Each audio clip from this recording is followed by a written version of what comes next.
DC generators. DC generators works on the principle of dynamically induced EMF.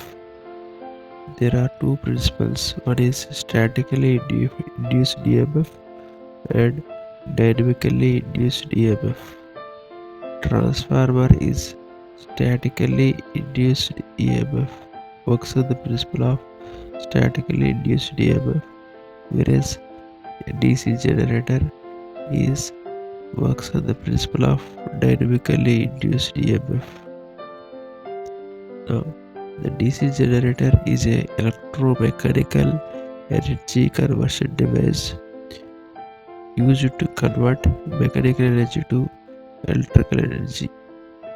It works on the principle of Faraday's laws of electromagnetic induction. The Faraday's first law says that whenever the current carrying conductor cuts the magnetic flux, an EMF will be induced in the conductor. It is the Faraday's first law. The second law states that the magnitude of induced EMF is directly proportional to rate of change of flux linkages. The direction of induced EMF is given by Fleming's right hand rule.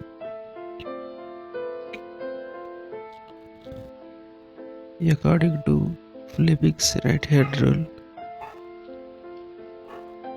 the thumb, forefinger, and middle finger of the right hand are stretched to be perpendicular to each other. The thumb represents the direction of movement.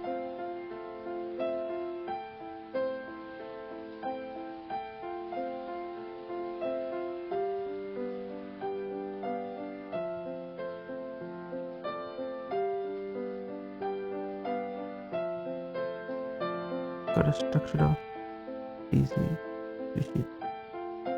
Construction wise, DC motor as well as DC generator are same, consisting of same parts like yoke or magnetic frame, which is the outside of the DC machine, pole core and pole shoe. Field system, armature core, armature winding, commutator and brushes. Yoke is the outer from pole core are field poles. On the field poles you will have field winding. Armature core is a rotor. Armature core is having a slots. Inside the slots we will place armature winding. Now in case of DC generator, commutator converts induced AC supply in the rotor winding or armature winding, converting it to DC supply. It is collected through brushes. Working principle of single loop generator. Now, if you consider two poles, north pole and south pole, from north pole to south pole, there is a magnetic field is there.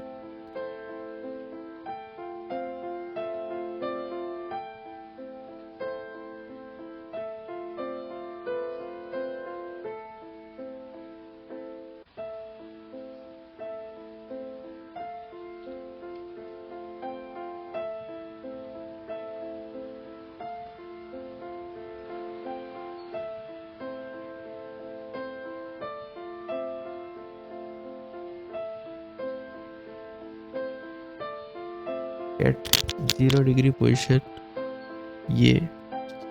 This position is also known as neutral plane. In this position, the loop is parallel to magnetic lines of flux. In this position, there is a maximum flux passing through the coil. Hence, no change in flux in the loop. Hence, no EMF is induced in the coil. At 90 degree position B. After the loop has been rotated 90 degrees clockwise through the magnetic field, the flux linkages through it becomes zero, but the rate of change of flux through it was maximum.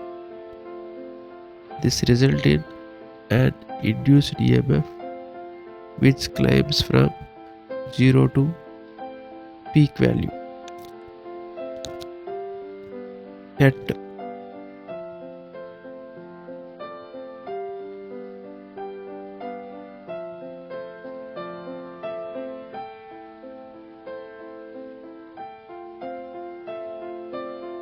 180 degree position.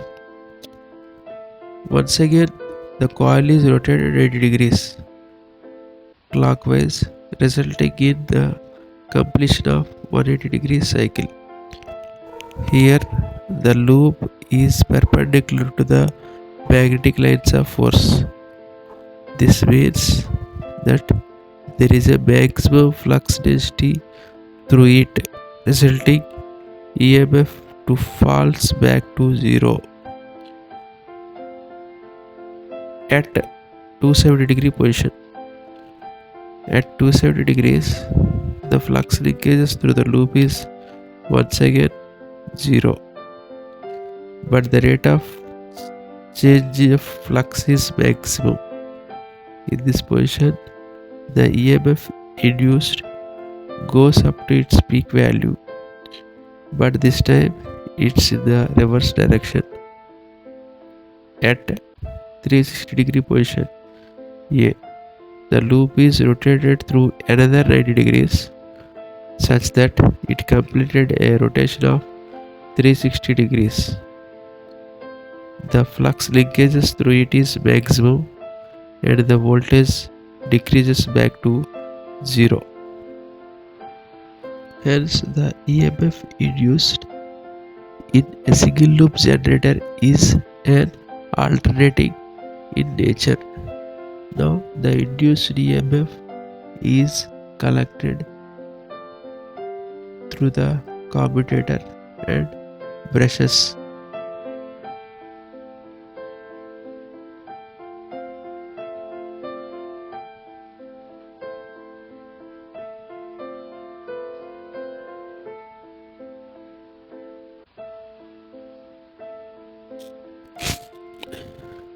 EMF equation of DC generator. Average EMF generated per conductor equals to d phi by dt. The flux cut per conductor in one revolution equals to d phi, which is equals to phi into p, where phi is the flux per pole and p are the number of poles.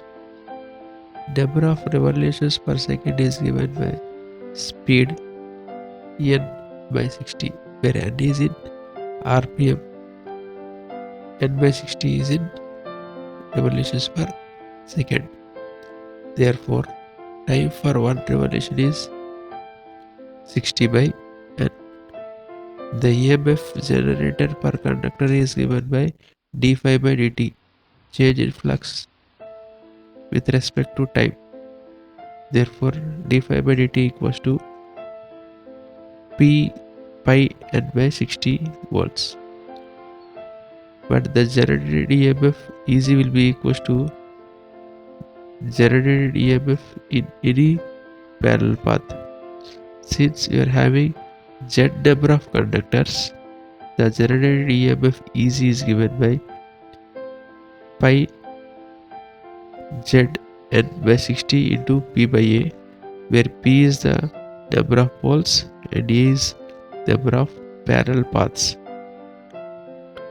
For a simplex wavewood generator, parallel paths A equals to 2. Therefore, EZ equals to P pi n Z by 120 volts. For simplex lap winding, A equals to P. Number of parallel paths equals to number of poles. Therefore, EZ equals to P pi n by 60 into Z by P. Hence, P and P will be cancelled.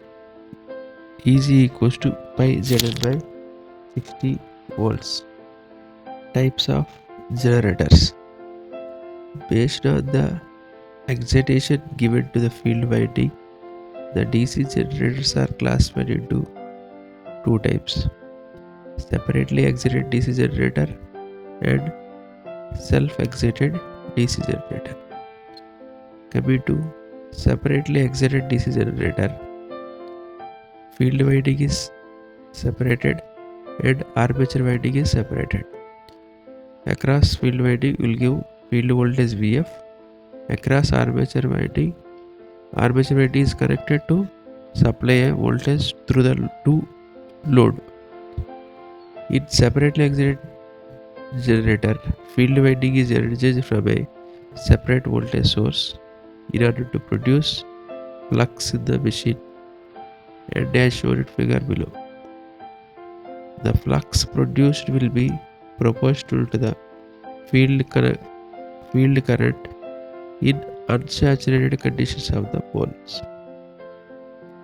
The armature conductors, when rotated in the field, will catch the magnetic flux and generates the EMF. The EMF will circulate the current against the armature resistance brushes to the load.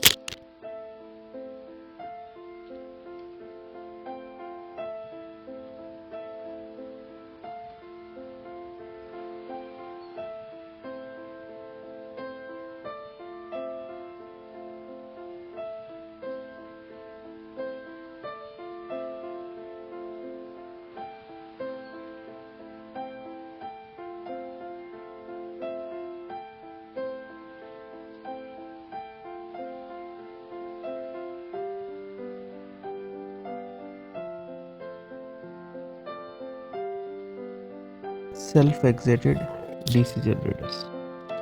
In self-excited generators, field winding is energized from the armature induced EMF, and there is an electrical connection in between the armature and field winding. There are three possibilities of connecting the field winding to the armature. They are shunt generator, series generator, compound generators. Compound generators are again classified into two types: long shunt compound generator and short shunt compound generator. DC shunt generator. In the DC shunt generator, the field winding circuit is connected in parallel to the armature circuit and as well as to the load. If we observe the same figure, field winding is in parallel to armature winding. The armature current is divided into field current and load current, IF and IN. The shunt field winding has more number of turns with thin wire, so that resistance of the field winding will be in the range of hundreds and was designed to withstand the rated voltage.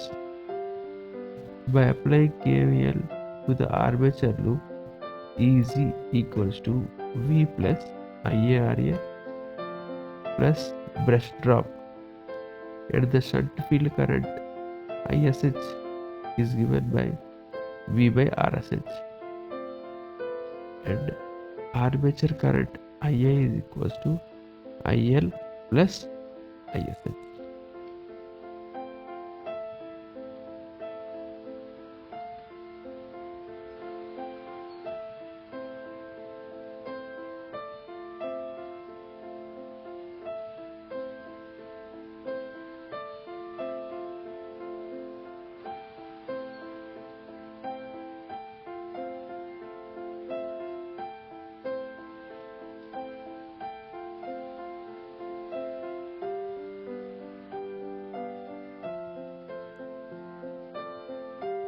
DC series generator.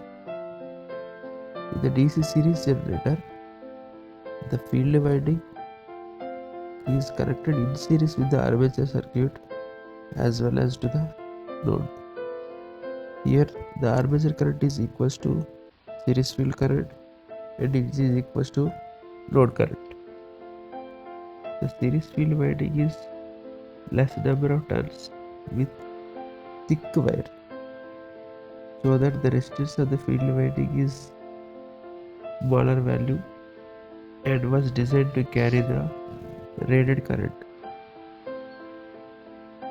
Applying KVL to the armature loop is equals to V plus IA into RA plus RSC plus brush drop. Since IA equals to IL equals to ISC and the value of IL equals to PL by V.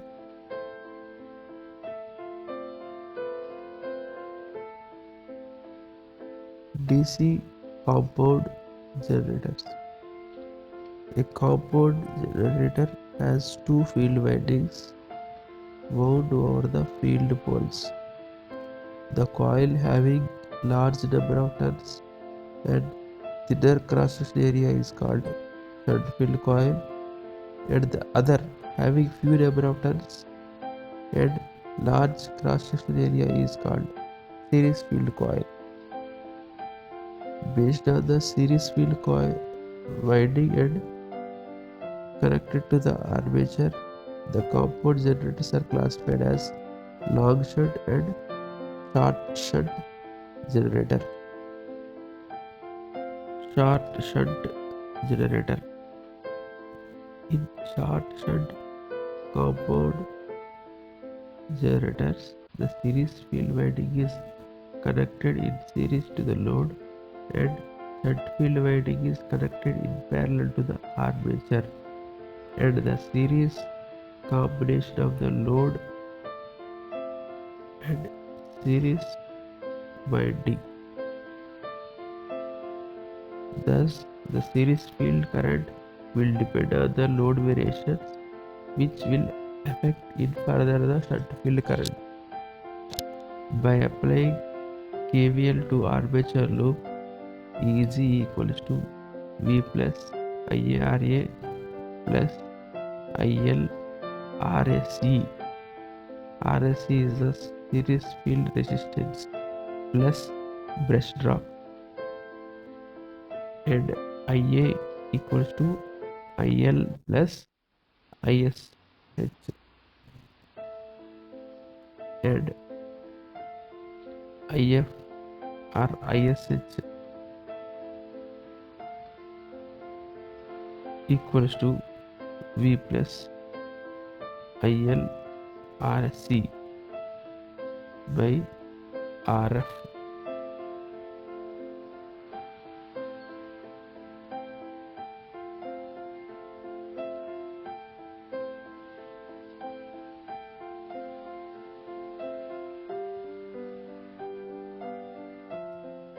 Long shunt generator. In a long shunt DC compound generator, the series field winding is connected in series to the armature and the shunt field winding is connected in parallel to the armature and to the load. Applying KVL to the armature loop, EG equals to V plus IA into RA plus RSC plus brush drop, and IA is equals to IL plus ISH, and the field current IF equals to V by RF.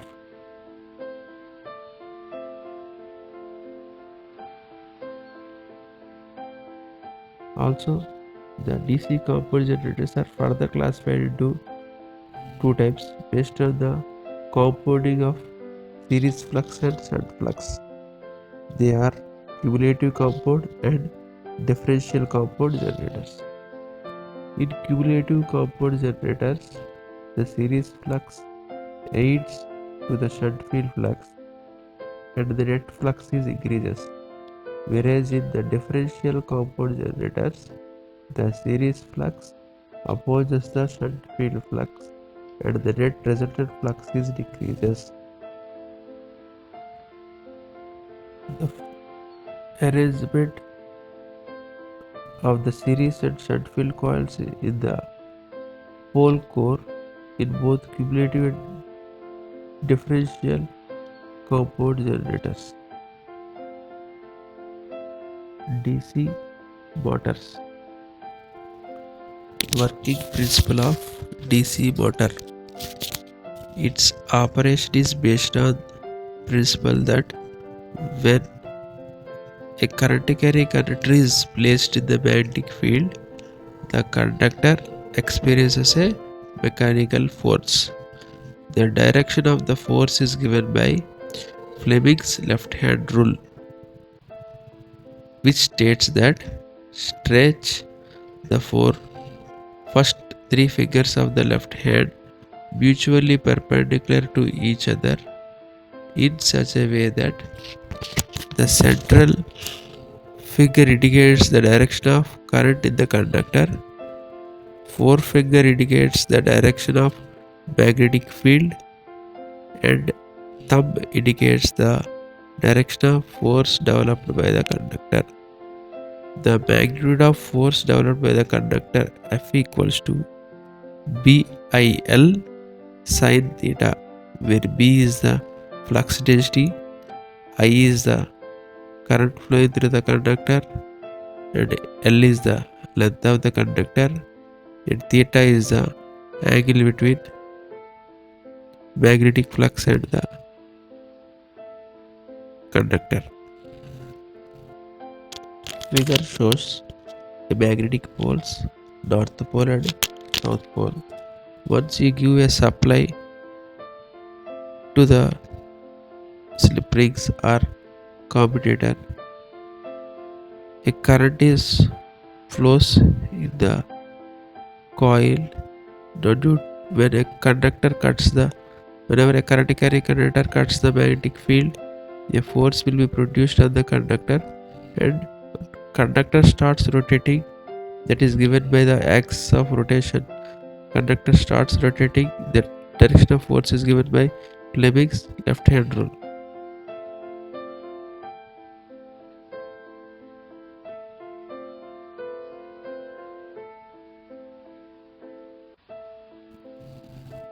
Back EMF and its significance of back EMF.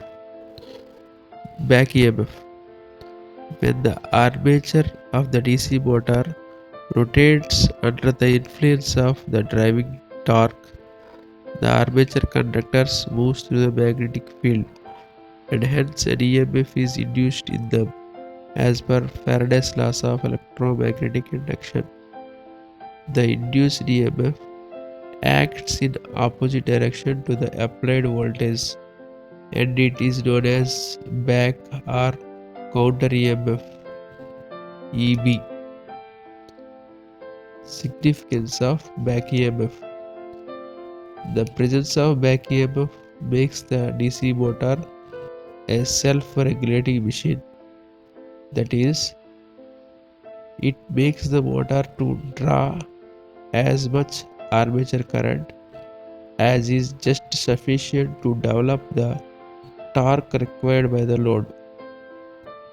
Back EMF in a DC motor regulates the flow of armature current. That is, it automatically changes the armature current to meet the load requirement. Figure shows the motor equivalent to a back EMF and a resistance and an inductance. Torque equation. Armature torque of a DC motor.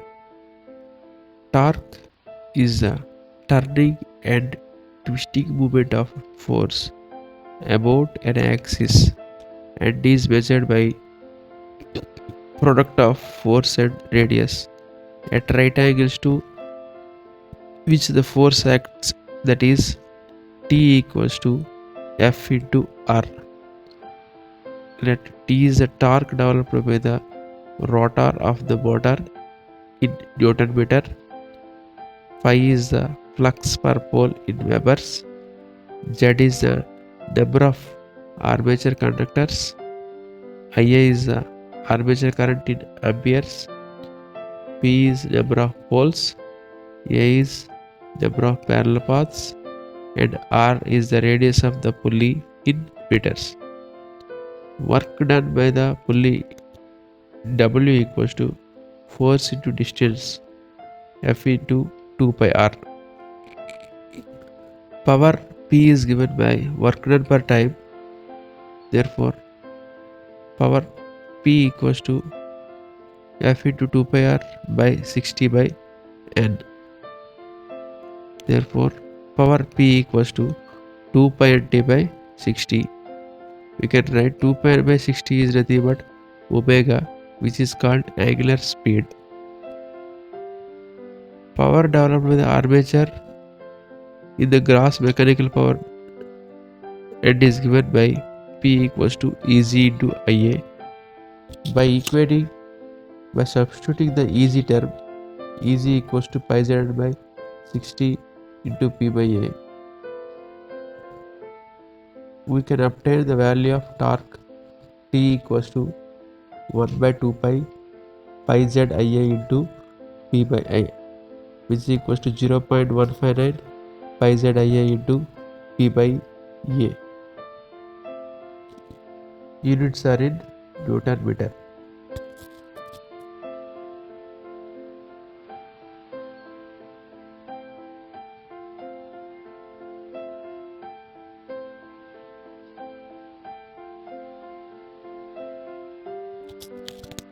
Three-phase induction motors.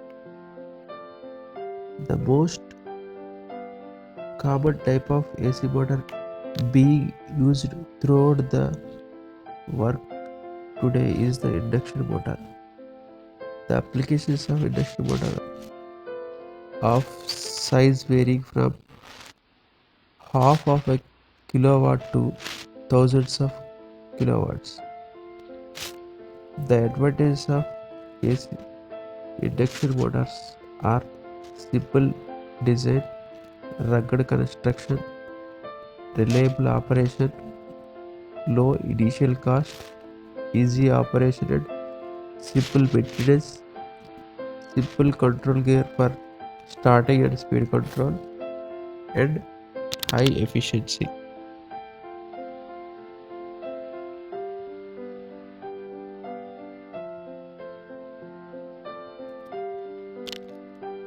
Types of three-phase induction motor. Based on the rotor of the motor, the induction motors are two types: squirrel cage induction motor and slip ring induction motor. The starter construction is same for both type of motors. Only the variation in the rotor construction. Coming to starter construction, the induction motor starter resembles the starter of revolving field. Three-phase alternator. The starter of stationary part consists of three-phase windings held in place of laminated steel core, which is enclosed and supported by cast iron or a steel frame as shown in figure. The three-phase windings are placed 120 degree electrical degrees. The phase windings are placed 120 electrical degrees apart and may be connected either in star or delta extremely, for which 6 leads are brought out to the terminal box mounted on the frame of the motor. When the starter is energized from a three-phase voltage, it will produce a rotating magnetic field in the starter core.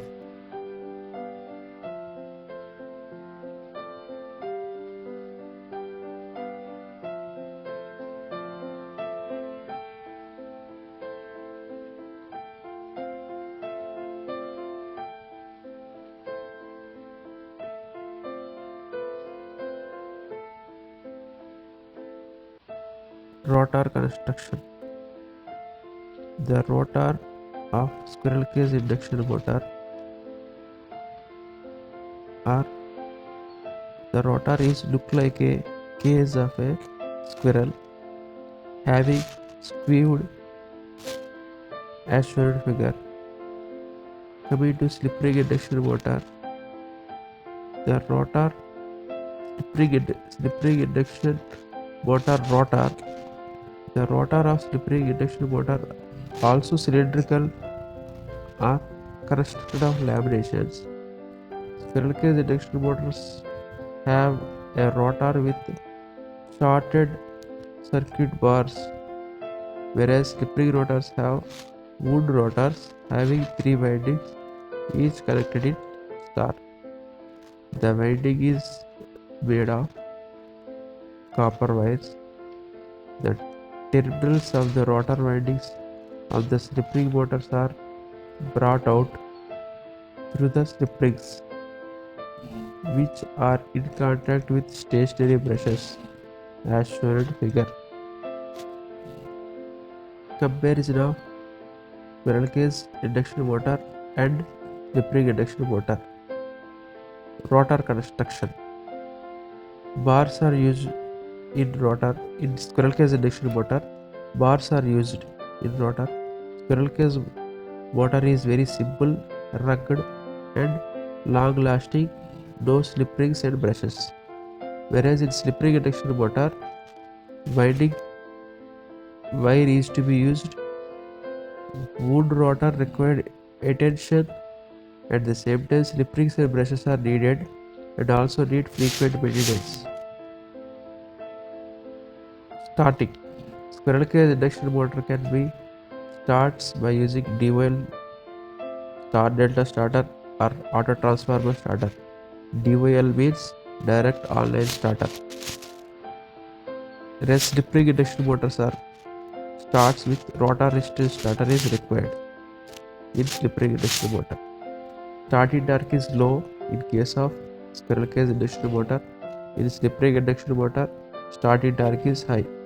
Why? Because we can add extra resistance in the rotor circuit. Starting current is high in squirrel cage induction motor. Starting current is low in slip ring induction motor. Speed variations in squirrel cage is not easy, but could be varied in large steps by pole changing or through smaller increment steps through thyristors or by frequency variations. Whereas in slip ring induction motors, the speed variation is very easy.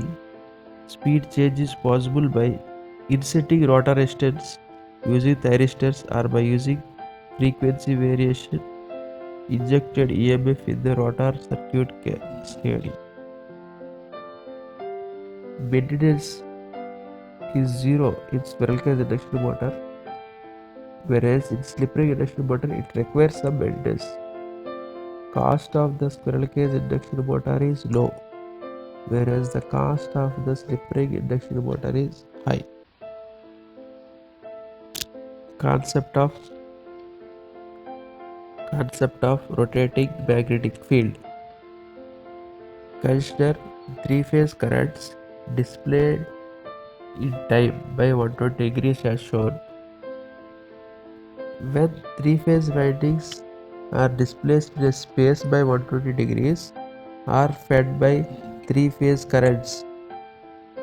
Individual phases produce magnetic fluxes and the assumed positive directions of these fluxes as shown in figure. The resultant flux is of constant value, which is equals to 1.5 times pi m, that is 1.5 times of the maximum value of flux due to any phase. The resultant flux rotates around the stator at a speed called synchronous speed. Thus, it is true to assume that the rotating magnetic field is produced in the space as if actual magnetic poles of permanent magnets were being rotated mechanically. Principle of operation.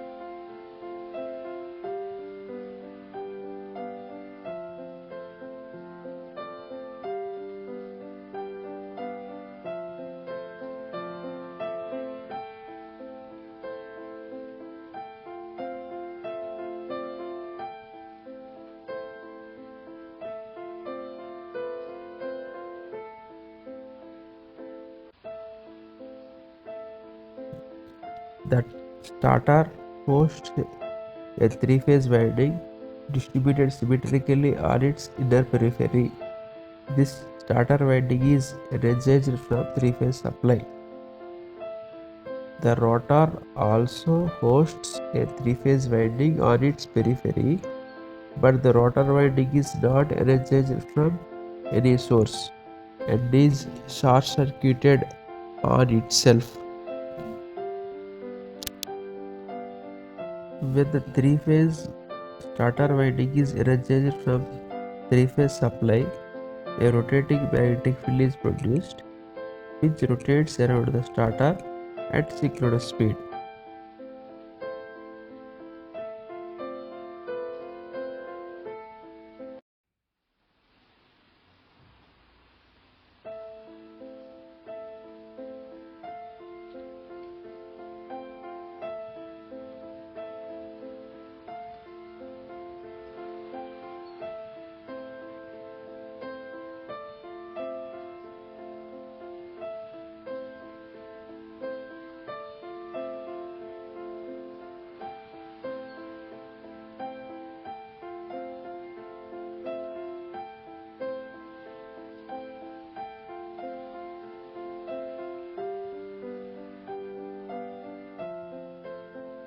The rotating magnetic field cuts the rotor conductors, which, as at are stationary due to the flux cutting. EMFs are induced in the rotor conductors. As the rotor conductor is short circuited by means of end rings, currents starts flowing in it. Now, as per Lenz's law, the direction of induced current will be such that it opposes the very cause that produced it. Here, the cause of EMF induction is the relative motion between the rotating field and stationary rotor conductors. Hence, to reduce the relative motion, the rotor starts rotating in the same direction as that of the starter field and tries to catch it, but can never catch it due to the friction and windage, and therefore EMF induction continues and motor keeps rotating.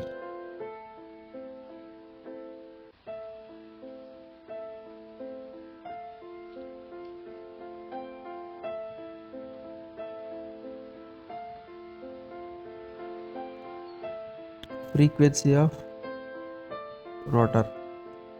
Assume rotor is stationary. Relative speed between the rotor winding and the rotor rotate. Frequency of rotor. Assume rotor is stationary. Relative speed between the rotor winding and rotor magnetic field is ns. F equals to Pns by 120. When the rotor speeds up, relative speed equals to ns minus n, and the rotor frequency equals to Fr equals to P into ns minus n by 120. Therefore, slip S equals to ns minus n by ns. Ns minus n is equals to S into ns. We will call ns minus n is called slip speed.